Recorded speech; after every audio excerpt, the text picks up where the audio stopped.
All right, we're going to go ahead and get started for the afternoon talks.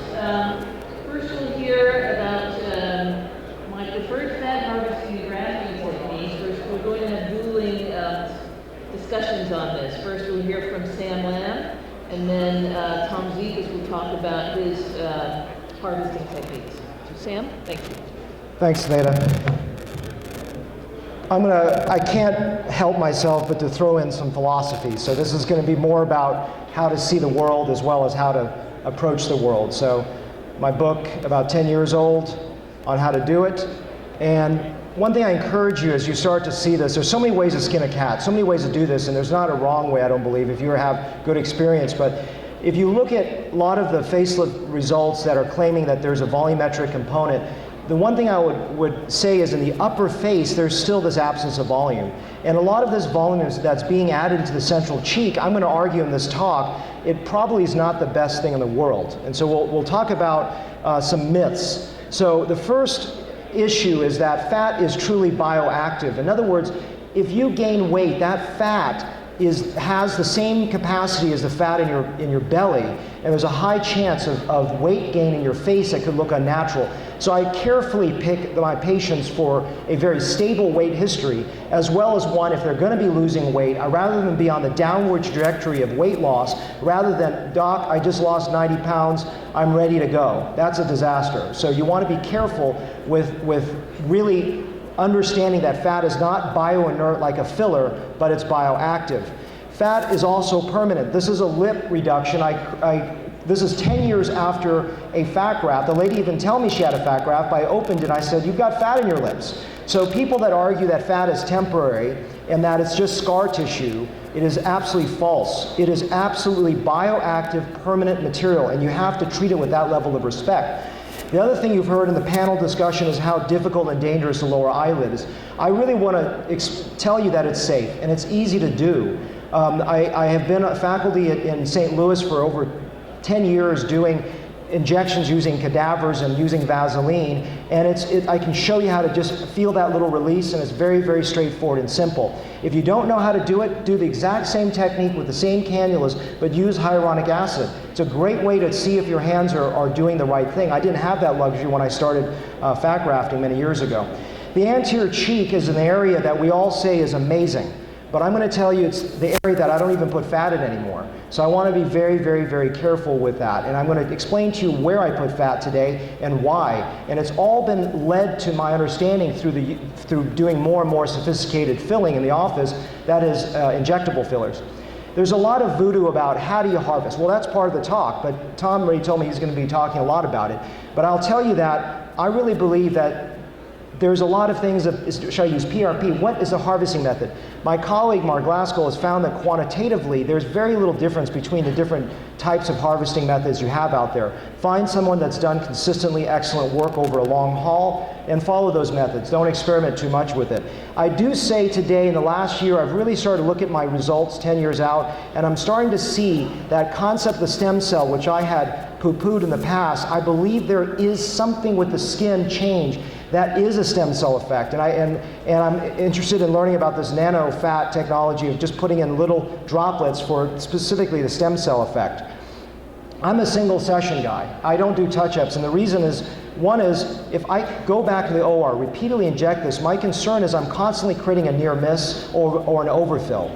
I look at fat as a baseline fill, so it's a foundational work for the face to structure it well, but to finesse it with fat on top of fat, I think you're going to have disappointed patients, frustrated surgeons, and potentially problems with overfilling it. And that you don't see until down the road. We'll talk a little bit about that. Fat needs a touch-up. For me, I'm now doing a lot more fillers, and I really believe that fat creates this blink effect where you look better, but you may not hit every little nuance. And I tell every patient, I need to touch up the work in the office to make it as flawless as I humanly can. Plus, think about it, as the person gets older, you're going to have to touch up anyways. So fillers are a way for me to maintain that result over the long haul.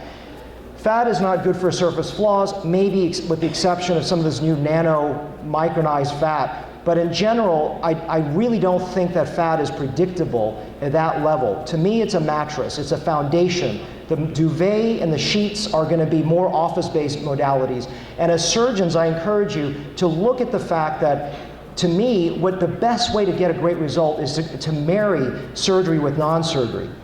And so that leads me to the idea that fillers are the new fat.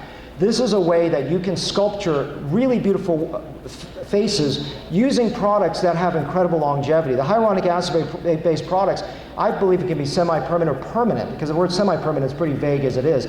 Once you start building it, it starts to last incredibly well. So it's just a difference of what device, whether it's a large cannula or a small cannula. The other concept here is I like to have a very basic principle is like replaces like. What that means is if there's a soft tissue deficit, replace it with soft tissue.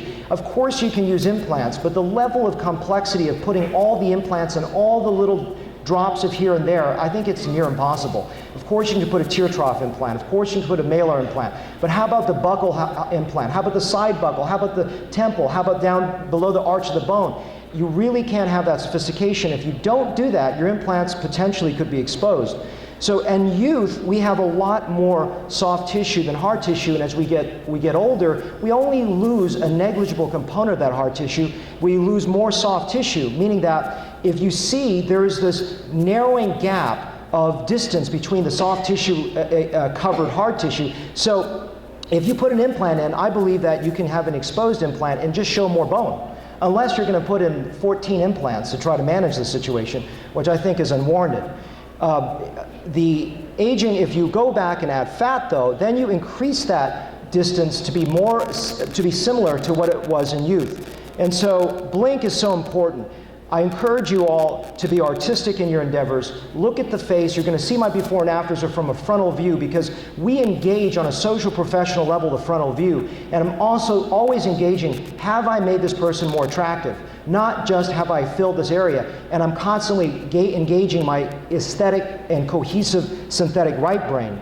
So why does the face look better? It's a shape change. It is this halo. And so this outer edge of the face has become this new paradigm shift for me. I've moved everything from the front center all the way to the periphery. So this is a oval shape, and that ovalization, that perimeter, is so important. Some of the photos I'm going to show you now are actually some of the older photos where I didn't do as much outer work, but it still gives you the concept of facial shape. So if you have a wide face, you can still place fat in a strategic way not to make it look heavy. This is also done with a rhinoplasty. And this is a also wide, half Asian face that you can see it still doesn't look fat. And as we progress, you're seeing increasing amount of fat to increasingly widen the face because the faces I'm showing you are increasingly more skeletal in nature. Actually, that last one I would say is too much fat in the anterior cheek. I'm putting less and less, to the point I'm putting none now. And I'll explain to you why as we progress. But this is just showing you progressively volumizing, and that's an underfilled, these are underfilled temples. And I'm going to talk to you about this new concept in a moment about posterior hairline fills. I've not even talked about it on stage before, but I'm going to briefly introduce it to you because I think it's an interesting extension of the notion of temples. So light is so important. When I photograph my patients, I want to replicate how light goes down on the face, which is a top-down effect. So I don't use flash. When you use flash, you wash out the features and it makes it very hard to show volume. You can show a good rhinoplasty result, you can show a good facelift result, but I really think you need to have enough downward casting light to replicate how we see the world. But that doesn't mean you want it to be a very, very big room with very narrow lights, because then it looks too shadowed. It's a small room with large floodlights above. So longevity is important. As I explained to you earlier, fat lasts, not all of it, but the proportion that does survive over a period of months to years is there for perpetuity. It's not going to all of a sudden get up and walk away. I always use the analogy, does a dermal graft at 2 years all of a sudden necrose? No, it's early on. And so you have to sort of understand the mechanics of that. As I was studying for my hair boards, I started to see this process through inosculation and then neovascularization is very similar to what happens with fat. And not all hair grafts survive, and also not all fat survives. And there's a variable absorption, but the percentage that survives does well. And this is why I argue, don't put fat in just one area. Blend it so that you can see the total blink effect. If you're just trying to hit a tear trough, sometimes you may undershoot it and not get the results. But over time, there's this change that occurs with fat. It evolves, and so what I encourage you is, if you're going to be a multi-session fat injector, is not to rush back to the OR and start doing another session, because initially it's overfilled, and then at a month, it's maybe still slightly overfilled, or maybe it's pretty good. Of course, all wrinkles are stretched out, so there's a false goodness with it. And then maybe at 3 months it's pretty good, and then maybe it starts dipping, and then it starts to build again. And so these are changes where only thing else I did for her were just neuromodulators during this period of time. She didn't gain weight, and there are changes with fat. And if you don't follow your patients with consistent lighting, you won't understand that evolution, and you won't have feedback of your results. So because I do a lot of hair restoration, this concept of donor dominance is a basic and fundamental one. What that means is that the hair that's in the back of the head is genetically programmed not for loss. When you move it to the front of the scalp, it actually behaves like that donor capacity.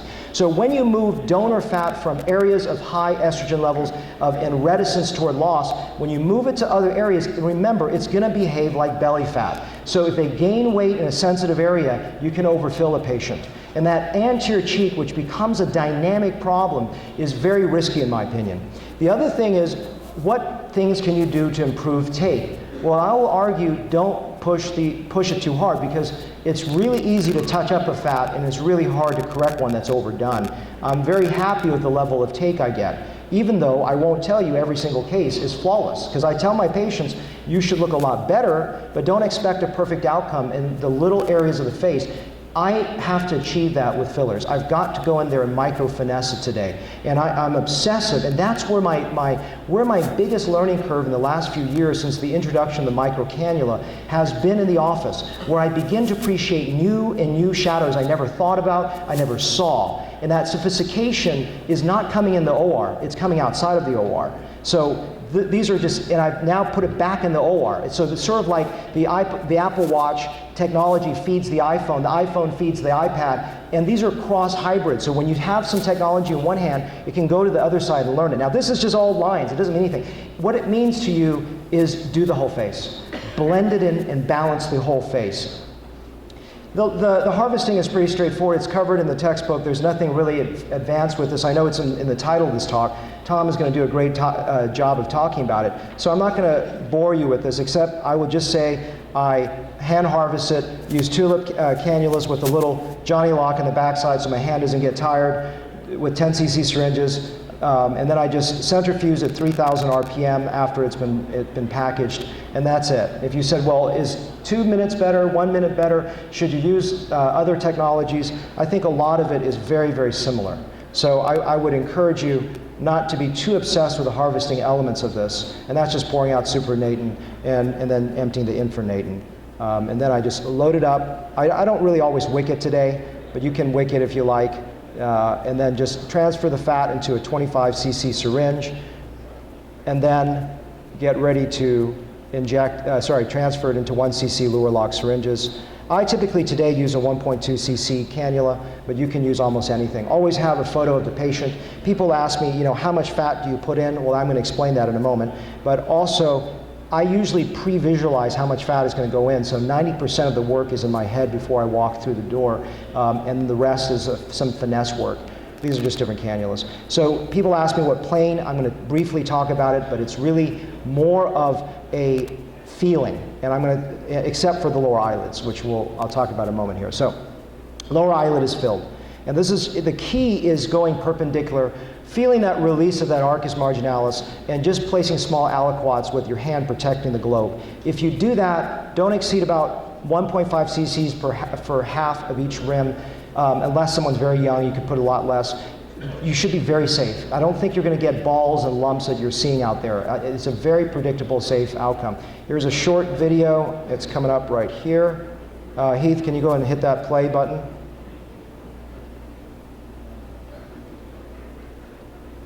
Heath, or whoever's back, there we go. Oh, was that it? Okay, you blinked, you missed it. Well, basically, okay, hit that again if you don't mind. All right. It's straightforward. You just use you've heard already Dr. Martin talk about this. It's a gentle, slow, methodical placement, deep supraperiosteal. That's it. Make sure you feel a little of that release, because if you don't feel that little Arcus release, you can deposit on one side of the rim or the other. And you inject a little bit as you go in and a little bit out, and that's about it. We'll move forward. So the other thing that's really important is really understanding the canthus. The canthus is an area that if you fill that zone, if you look at a lot of before and afters, and the great thing is I'm constantly looking at my colleagues' work thinking, wow, this is better than my work. These are areas that I see that maybe could be done better. And even my own work, I'm constantly critical of. This outer canthal edge is so important because the transition from a lateral brow and lateral deficit of the orbit, that hole that sits out there looks bad. And so I encourage you to fill it, whether it's with fat or fillers or both. You need to look at that little bit of shape change so that there's a continuity between the joining of the upper and lower eyelids. And this is just filling the nasolabial groove. The upper brow is an area I put in 2 cc's or so. When I put the fat in, the lateral brow in the past has been my most favorite area to fill because it creates that sensuous fullness. But sometimes it looks like a Neanderthal, and that causes more of an abrupt transition across the lateral canthus. So I've been obsessed with the medial brow. I enter here and fill it in there. Because that A-frame deformity, I talked about this in a couple articles last year, one in PRS and one in JAMA of FPS, is that it looks, when you see that brow sag over here, it has a lot to do with the absence medially. And if you can just frame down that inner brow, you've now got a horizontal shaped brow that looks very, very youthful.